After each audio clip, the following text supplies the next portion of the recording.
नमस्कार, मैं हूं आपके साथ आस्था कौशिक। मिल्कीपुर उपचुनाव बीजेपी और एसपी दोनों के लिए नाक का सवाल है। यहां जीत की अहमियत इस बात से समझिए कि एक और बीजेपी ने अपने मंत्रियों को मैदान में उतारा है, तो दूसरी ओर समाजवादी पार्टी के सभी छोटे और बड़े नेता मौजूदा वक्त में जमीन पर जोर आजमाइश कर रहे हैं। आपको एक रिपोर्ट दिखाते हैं।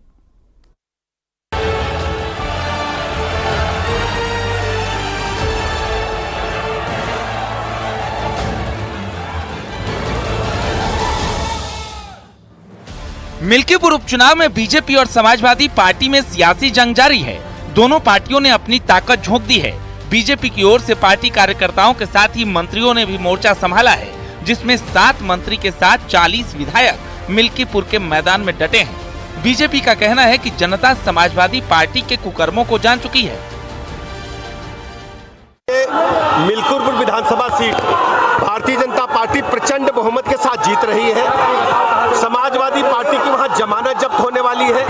इनके कुकर्मों को प्रदेश की जनता, मिल्कीपुर की जनता अच्छी तरह समझ चुकी है। आप देखेंगे जब परिणाम आएगा, भारतीय जनता पार्टी प्रचंड बहुमत के साथ जीत चुकी होगी।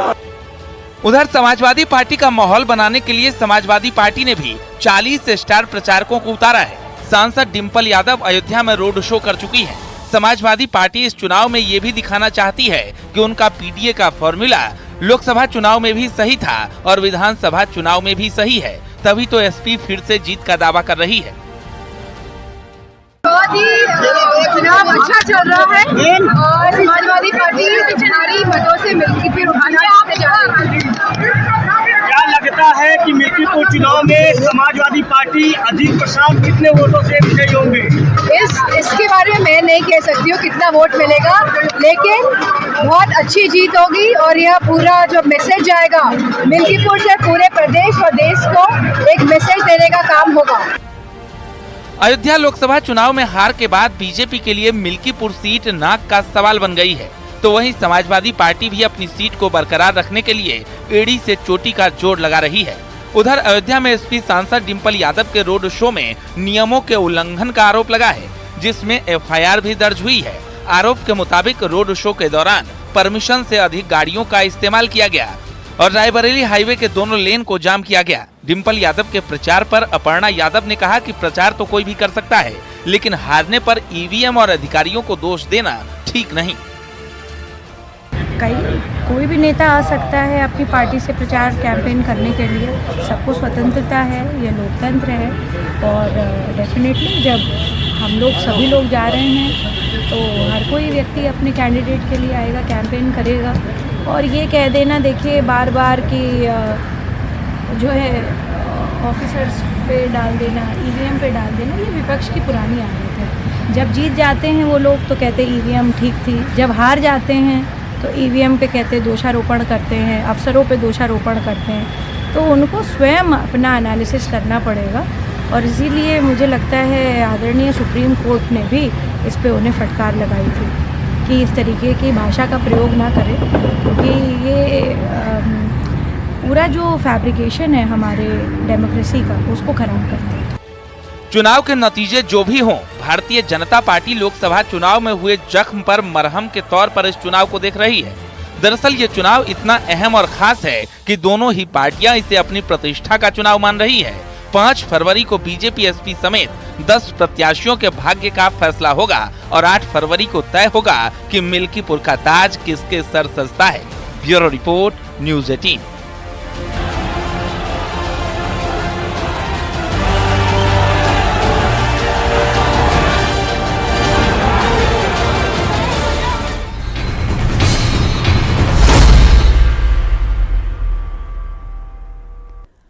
यूपी बीजेपी संगठन में बड़े बदलाव की तैयारी कर रही है। मिशन 2027 के लिए बीजेपी ने 80% जिलाध्यक्षों को बदला है। नए जिलाध्यक्षों की लिस्ट कभी भी जारी हो सकती है। बीजेपी ने नए जिलाध्यक्षों के चुनाव दलित, पिछड़ों और महिलाओं को जगह दी है और माना यह भी जा रहा है कि 80% जिलाध्यक्ष बदले जा सकते हैं। आपको एक रिपोर्ट दिखाते हैं।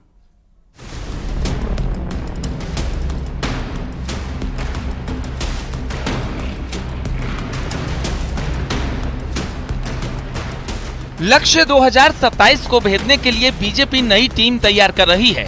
इसके लिए भारतीय जनता पार्टी ने अपने जिला अध्यक्षों की सूची फाइनल कर केंद्रीय नेतृत्व को अनुमोदन के लिए भेज दिया है। बीजेपी की रणनीति है कि 80% जिलाध्यक्षों को बदलकर युवा जिलाध्यक्षों की टीम तैयार की जाए, जिसमें ओबीसी, एससी और महिलाओं की पूरी भागीदारी हो। वर्ष 2027 के विधानसभा चुनाव का लक्ष्य भेदने में जुटी भारतीय जनता पार्टी संगठन का पुनर्गठन कर रही है। दरअसल भारतीय जनता पार्टी एक मजबूत युवाओं की, ओबीसी और दलितों की, महिलाओं की एक बड़ी टीम तैयार कर रही है। भारतीय जनता पार्टी ने बूथ अध्यक्ष, मंडल अध्यक्षों के नाम घोषित कर दिए हैं, वहीं अब बारी जिलाध्यक्षों की है। दरअसल भारतीय जनता पार्टी ने स्क्रीनिंग कमेटी की बैठक करने के बाद जिलाध्यक्षों के नामों को फाइनल कर लिया है और सूची केंद्रीय नेतृत्व को भेज दी है। अनुमोदन क्या होते ही केंद्रीय नेतृत्व का सूची भारतीय जनता पार्टी 1 से 2 दिन में जारी कर देगी। बीजेपी के जिलाध्यक्षों की सूची फाइनल हो गई है। फिलहाल 98 संगठनात्मक जिलों में से 75 से 80 जिलाध्यक्ष घोषित किए जा सकते हैं, जबकि बचे हुए जिलों के जिलाध्यक्षों की सूची को होल्ड किया जा सकता है। माना जा रहा है कि पीलीभीत, शाहजहांपुर, बलरामपुर, अयोध्या, सहारनपुर, अमेठी, रायबरेली, वाराणसी, जौनपुर, गाजियाबाद महानगर, बदायूं और बरेली में जिलाध्यक्ष बदले जा सकते हैं। वहीं जो जिलाध्यक्ष 2 बार से लगातार जिलाध्यक्ष की कुर्सी पर हैं, उनको तीसरी बार मौका नहीं मिल सकता है। भारतीय जनता पार्टी के संगठन के पुनर्गठन की प्रक्रिया एकदम तेजी से जारी है और केवल भारतीय जनता पार्टी है जिसमें आंतरिक स्तर पर लोकतंत्र है। कार्यकर्ताओं को निचले स्तर से लेकर ऊपर स्तर तक अपनी इच्छा रखने का, अपनी मर्जी रखने का, अपना चुनाव करने का, अपना भागीदारी सुनिश्चित कराने का पूरा अवसर होता है। जिलाध्यक्षों की घोषणा बहुत शीघ्र होगी। मंडल स्तर की कमेटियाँ बन चुकी हैं और प्रदेश जिलों की कमेटियाँ बनने के बाद प्रदेश और आगे की प्रक्रिया जारी रहेगी। बीजेपी ने जिलाध्यक्षों के निर्वाचन को लेकर जिले में निर्वाचन अधिकारी और पर्यवेक्षक की तैनाती की थी। जिलाध्यक्षों के बाकायदा जिलों में नामांकन कराए गए। जिलाध्यक्षों के नामांकन का क्रेज इतना रहा कि 5500 से ज्यादा नामांकन हुए। बताया जा रहा है कि बीजेपी के जिलाध्यक्षों में इस बार महिला, ओबीसी और दलितों की बड़ी भागीदारी होगी। बीजेपी हर क्षेत्र में एक महिला जिलाध्यक्ष बनाएगी। Bureau report, news 18।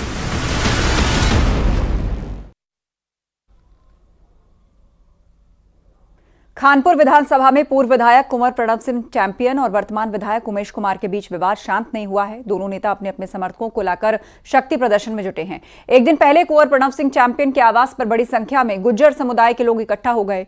वहीं आज विधायक उमेश कुमार के समर्थन में बड़ी संख्या में उनके कार्यालय पहुंच गए, जहां खानपुर में पुलिस ने विधायक उमेश कुमार समर्थकों को लाठीचार्ज करके भगाया। इससे पहले विधायक उमेश कुमार को भी पुलिस ने हिरासत में लिया। आपको बता दें कि उमेश कुमार ने अपने समर्थकों को आज अपने दफ्तर पर जुटने के लिए कहा था।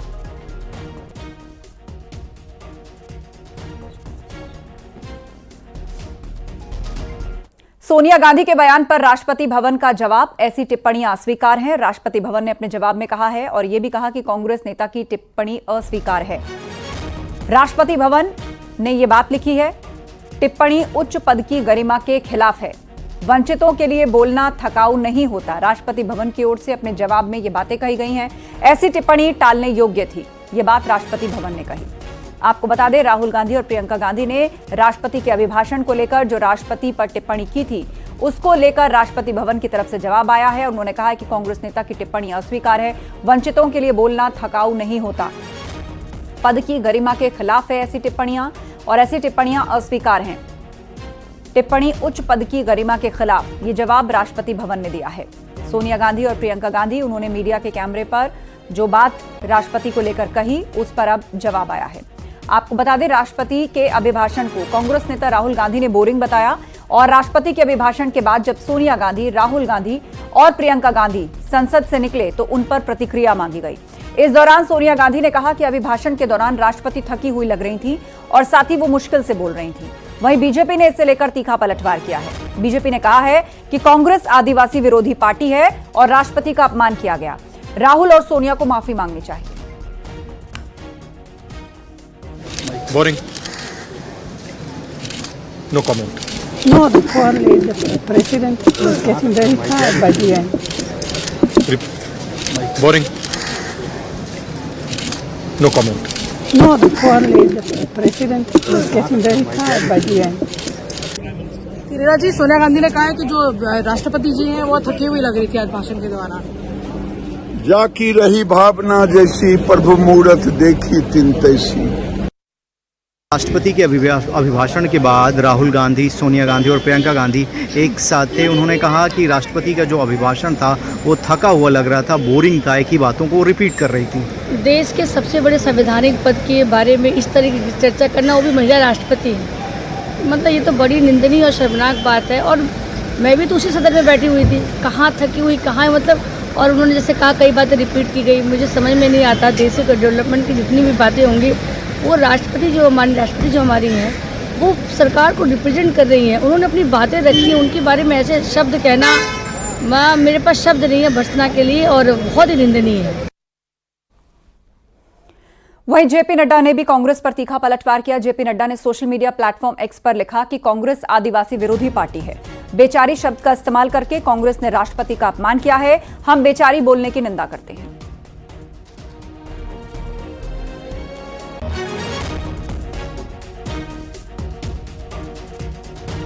वहीं संबित पात्रा ने भी कांग्रेस पर तीखा पलटवार किया है। पूर्व अध्यक्षा है कांग्रेस पार्टी की और कांग्रेस पार्टी की सर्वोच्च नेता है। जिस प्रकार का कमेंट उन्होंने महामहिम राष्ट्रपति के लिए किया है वह बिल्कुल उचित नहीं है। उन्होंने कहा कि राष्ट्रपति जी अपने पूरे भाषण में शी वॉज वेरी टायर्ड, वो बहुत थक गई थी। And what a poor thing, उन्होंने उन्हें पुअर थिंग मतलब बेचारी, अगर मैं उसको ट्रांसलेट करूं तो हिंदी में बनता है कि बेचारी। स्पष्ट रूप से हम कहना चाहेंगे कि महामहिम राष्ट्रपति कदाचित बेचारी नहीं हो सकती है। भारतवर्ष एक गणतंत्र है, विश्व का सर्वोच्च लोकतंत्र है, और इस लोकतंत्र की जो प्रथम नागरिक है वह आदिवासी समाज से आई एक महिला है। वहीं बजट सत्र की शुरुआत से पहले पीएम मोदी ने मां लक्ष्मी को प्रणाम किया और कहा कि मां लक्ष्मी हमें सिद्धि और विवेक देती हैं। गरीब और मध्यम वर्ग पर मां लक्ष्मी कृपा बनी रहे।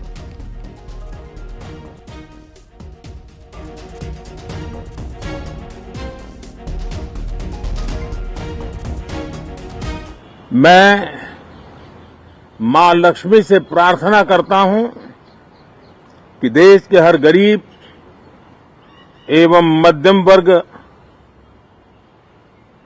समुदाय पर मां लक्ष्मी की विशेष कृपा रहे। साथियों, हमारे गणतंत्र के 75 वर्ष पूरे हुए हैं।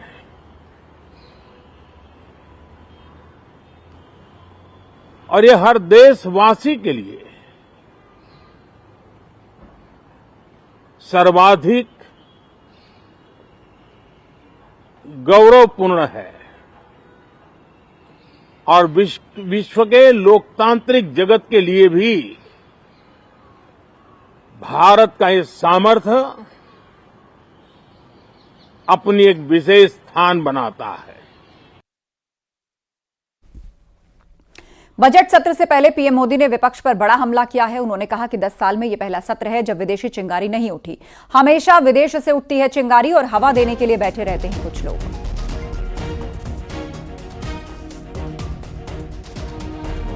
मैं 10 साल से 14 से देख रहा हूं, हर सत्र के पहले शरारत करने के लिए लोग तैयार बैठते थे और यहां उसको हवा देने वालों की कोई कमी नहीं है।